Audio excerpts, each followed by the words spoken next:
Merry Christmas and Happy Holidays, my fellow Chiebits. It's that time of the year that we're all probably sitting down, spending time with our families, and some of us might also be watching anime, mainly Noragami.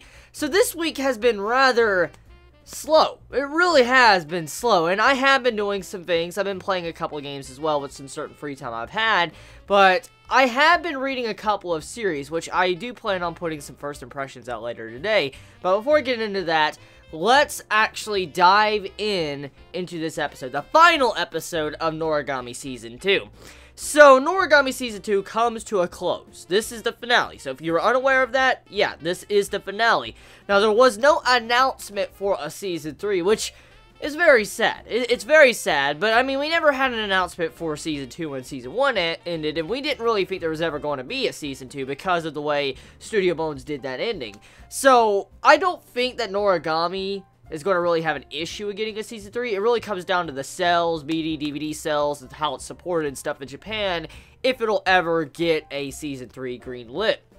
But for now, though, let's, focus on this finale. So the episode's ending conclusion, very mysterious, and it kind of brings back the inner salt I had, because as I said, when this dude kissed Hiyori, he just comes in, he just kisses Hiyori, I was a little bit salty, I admit that shit, I was fucking salty. And then I see this character, he's in this episode, he's sitting up watching Yato and all them, and we found out that this, father character we've been hearing about constantly throughout this entire season, he was introduced kind of like his face was introduced, because we found out the reveal was this boy that kissed Hiyori, and I'm like, you fucking kidding me? So, we're gonna have to deal with this asshole, or whoever this is, for a while now, this father character, and I don't really know how to feel about this guy, because, I mean, he came in, he kissed Hiyori, he knows about Yato, so that would mean that he knew who Yato was, and he knew that Yato was probably somewhat in love with her, or cared about her deeply, and for this person to do that, he was trolling Yato. So this guy probably has some very evil intentions, because for one, we found out that this dude was what caused Ibisu to really get caught and have people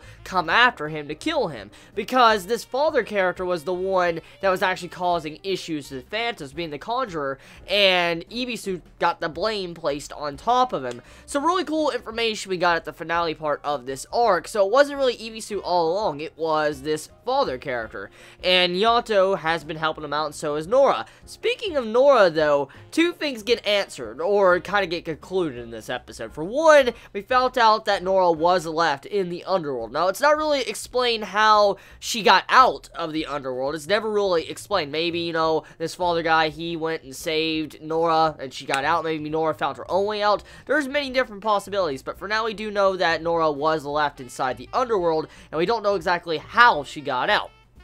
Number two is that Nora has been released from her service with Yato, which was a very impactful moment for two reasons. For one, seeing Yato grow up as a character and finally moving on and, finally dealing with Nora, because Nora, she has many names placed on her, and Yato's not really her, god, I guess.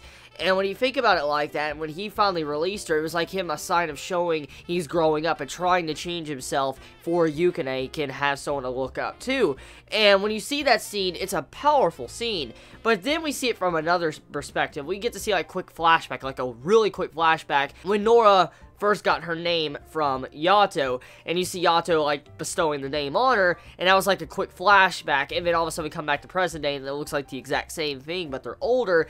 It's very sad. It was like, two childhood friends finally breaking off their friendship that's known each other since they were very, very, very little. And, I mean, I understand why Yato did it. I understand why he broke it off, and it was a very mature act for what he did, but I could see it to where Nora might take that in the wrong way, and she might, let's say, but probably become one of the main villains of the series. I can definitely see Nora becoming like someone to spite Yato, trying to come after her, maybe kill Yukine or anything, just because of this breakup in their friendship.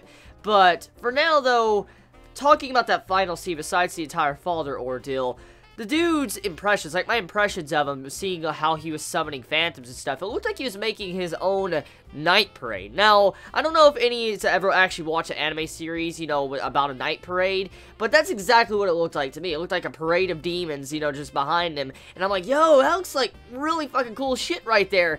And when I saw that, I'm like, oh, he's probably gonna be fucking strong and hyped up. I mean, that final scene, I have to say, regardless of my salt towards him kissing Hiyori, that was a badass fucking final scene of the episode. It really was.